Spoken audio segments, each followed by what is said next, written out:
आज हम यह देखेंगे पहले कि जो ये उत्तर प्रदेश शिक्षक पात्रता परीक्षा होती है वह कितने अंकों का होता है तथा इसमें कौन कौन से सब्जेक्ट आते हैं और ये कितने अंक का होता है। देखिए बच्चों, इसका मार्क्स होता है 150, यानी कि 150 नंबर का टोटल होता है, जिसमें आपके कुल प्रश्नों की संख्या 150 होती है। अर्थात कि यह एक क्वेश्चन एक अंक का होता है और उसमें कुल 5 पार्ट होते हैं। कुल प्रश्नों के 5 पार्ट होते हैं। 5 पार्ट होते हैं 1 से 30 तक। एक पार्ट होता है 30 से 60 तक।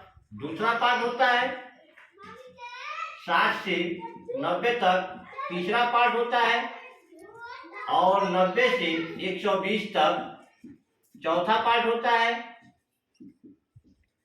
और 120 से यानी कि 121 से लेकर के और 150 तक आपके ये देखिए बच्चों, यहाँ है ये यहाँ 31 से होता है और ये 61 हो जाता है और ये 91 हो जाता है और ये 121 होता है।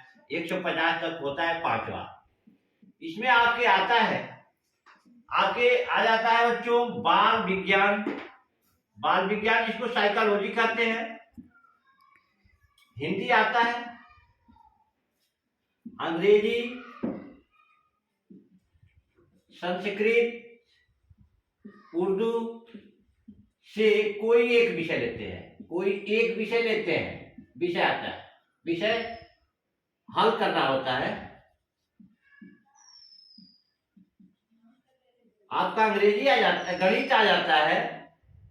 चौथा गणित होता है और पांचवा आपके पर्यावरण होता है, पर्यावरण विज्ञान होता है। यही 5 पार्ट के होते हैं, यानी कि प्रत्येक पार्ट 30 अंकों का होता है।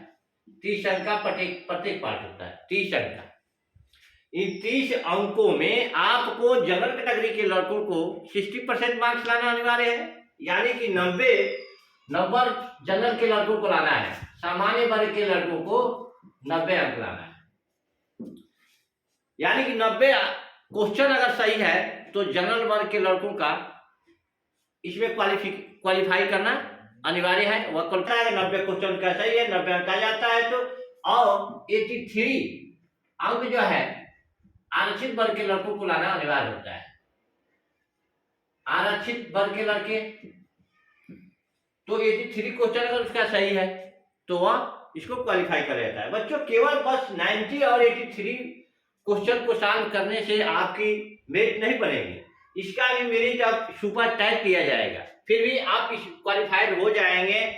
उसमें आपको परीक्षा में बैठने की अनुमति मिली, लेकिन आप अपने अंक को जितना अधिक से अधिक बढ़ाएंगे उतना ही आपके लिए लाभदायक होगा।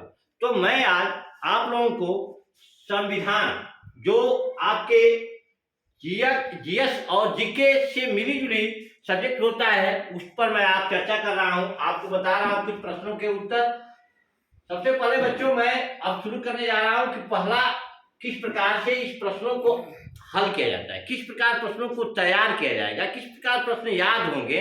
अगर हम यह कह दें कि प्रश्न को बहुविकल्पी मल्टी चॉइस क्वेश्चन बना करके याद किया जाए तो याद नहीं होगा, क्योंकि अगर हमें मुख्य पूर्ण रूप से क्वेश्चन याद नहीं है तो हम उसमें उत्तर ढूंढ नहीं पाएंगे। इसलिए हमें क्वेश्चन को याद करना अनिवार्य होता है। जैसे मान लीजिए कि क्वेश्चन आपका आ गया, पहला क्वेश्चन वेरी इंपॉर्टेंट क्वेश्चन है कि भारतीय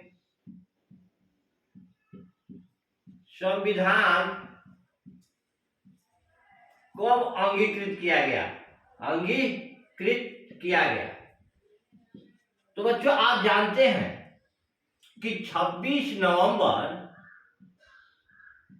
1949 ईस्वी को भारतीय संविधान अंगीकृत किया गया, यानी कि भारतीय संविधान बनकर के तैयार हो गया था और इस संविधान को लागू किया गया था 26 जनवरी 1950 को, लेकिन यह तो बन करके 26 नवंबर 1949 को ही तैयार हो गया। हमारा भारतीय संविधान कब लागू हुआ था, दूसरा क्वेश्चन है। भारतीय संविधान कब लागू हुआ? आंसर हो जाएगा, आंसर होगा भारतीय संविधान लागू हुआ था 26 जनवरी 1950 को।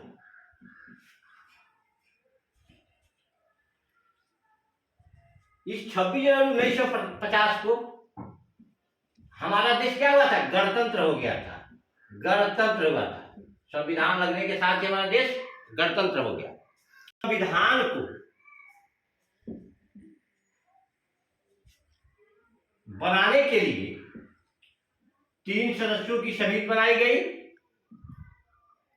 जो कि इसे बनाने में इसका समय लगा था। संविधान बनाने में बच्चों समय लगा था। संविधान बनाने में कुल समय लगा 2 वर्ष 11 माह और 18 दिन। यह हमारा भारतीय संविधान 2 वर्ष 11 माह और 18 दिन में बनकर के तैयार हो गया था। संविधान की उद्देशिका, तो जो प्रस्तावना को संविधान सभा में, ये जो प्रस्तावना हमारे संविधान का है, प्रस्तावना को संविधान सभा में सबसे पहले किसने लाया था जानते हो? सबसे पहले पंडित जवाहरलाल नेहरू ने लाया। इस प्रस्तावना जो हमारे संविधान का, उसको सबसे पहले पंडित जवाहरलाल नेहरू ने लाए थे, और पंडित जवाहरलाल नेहरू ने इसे 13 दिसंबर 1946 को दिया था। प्रस्तावना को संविधान में सबसे पहले पंडित जवाहरलाल नेहरू लाए थे। लाल नेहरू ने लाया। यह 13 दिसंबर 1946 ईस्वी को इसलिए लाया गया था कि संविधान को इसी के तहत बनाना है। ये जो प्रस्तावना लाया गया था, उसको जवाहरलाल नेहरू ने इसलिए लाया कि संविधान को इसी के तहत बनाना है, और इसी के तहत बनाने के लिए उन्होंने 13 दिसंबर 1946 ईस्वी को संविधान के सामने वो प्रस्तावना को लाया। प्रस्तावना को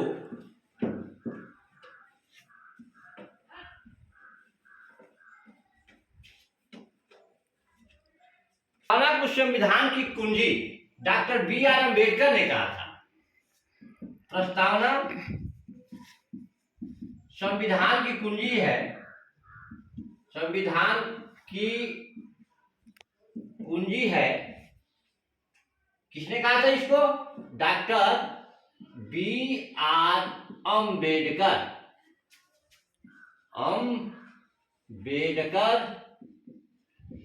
डॉक्टर भीमराव अम्बेडकर ने कहा था। भीमराव अम्बेडकर ने कहा कि प्रस्तावना संविधान की कुंजी है। इस प्रस्तावना संविधान की कुंजी है का वर्णन संविधान के अनुच्छेद 32 में इसके बारे में कहा गया है। संविधान के अनुच्छेद 32 में, संविधान के अनुच्छेद 32 में प्रस्तावना संविधान की कुंजी है, इस बात को कहा गया है।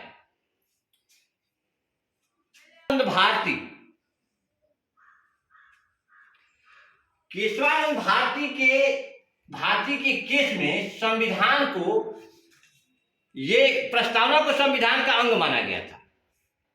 केशवानंद भारती केस में, केशवानंद भारतीय केस में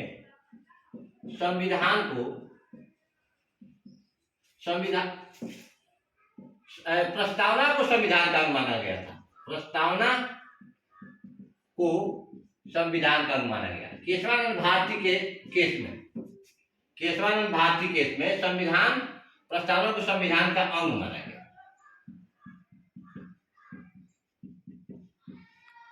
अंग माना गया। इसके हमें केशवानंद भारती, केशवानंद भारती की जो एक केस थी, केशवानंद भारती के केस के अंदर ही उसे यह मान लिया गया था कि यह संविधान का अंग है। लेकिन भारतीय संविधान किस देश से लिया गया, ये क्वेश्चन आता है कि जो भारतीय संविधान में प्रस्तावना जो है, प्रस्तावना किस देश से लिया गया है? इसका उत्तर यह होगा बच्चों कि ये भारतीय संविधान में जो प्रस्तावना लिया गया, यह प्रस्तावना अमेरिका के संविधान से लिया गया। कहां के संविधान से लिया गया? अमेरिका के संविधान से, अमेरिका के संविधान से लिया गया। भारतीय संविधान प्रस्तावना अमेरिका के संविधान से लिया गया। ये मोस्टली क्वेश्चन है, ये बार बार आता है। भारतीय संविधान अमेरिका के संविधान से भारतीय संविधान का कौन सा अंग लिया गया? तो हम ये कह देंगे कि भारतीय संविधान में प्रस्तावना लिया गया था। अगर ये क्वेश्चन आता है कि भारतीय संविधान प्रस्तावना किस देश से लिया जाता है, तो भी हम यह कहेंगे कि अमेरिका के संविधान से लिया गया था। अगर इस क्वेश्चन को इधर उधर करके देते हैं, सब क्वेश्चन आता है, बस वही उत्तर वही रहता है। बस अपने दिमाग का प्रयोग करो और टाप कर जाइए परीक्षा में।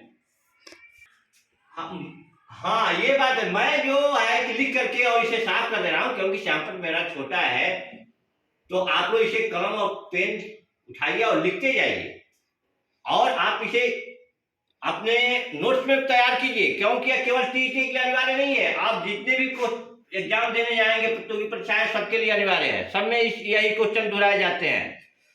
भारत का राष्ट्रीय गान क्या है? भारत का राष्ट्रीय गान तो सभी लोग जानते हैं बच्चों कि भारत का राष्ट्रीय गान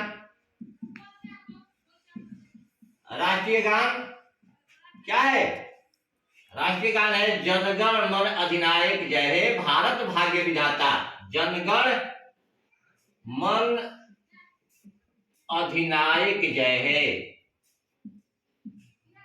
जय हे भारत भाग्य विधाता, सभी लोग जानते हैं। इस राष्ट्रीय गान को गाने के लिए कितने समय चाहिए? तो सभी लोग जानते हैं, जो नहीं जानते वो भी जानते हैं, वो भी इसे नोट कर ले। भारतीय राष्ट्रीय गान को गाने के लिए, भारत के राष्ट्रीय गान को गाने के लिए ओनली 52 सेकेंड का समय चाहिए। इससे अधिक नहीं होना चाहिए, 52 सेकेंड से कम नहीं होना चाहिए, एकदम 52 सेकेंड होना चाहिए। 52 सेकेंड के समय में भारतीय राष्ट्रीय गान को गा देना अनिवार्य है।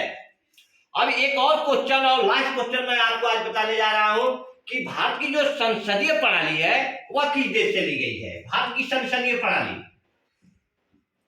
भारत की जो संसदीय प्रणाली है, भारत की संसदीय प्रणाली किस देश से ली गई है? किस देश की संविधान से ली गई है? संविधान से ली गई है। तो उत्तर होगा बच्चों इसका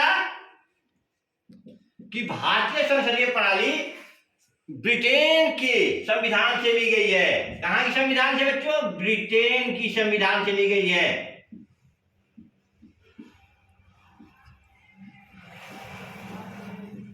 ली गई है। बस आज के वीडियो में इतना ही। आगे हम अगले वीडियो में देखते हैं, नेक्स्ट आपसे मिलते हैं। जय हिंद, जय भारत।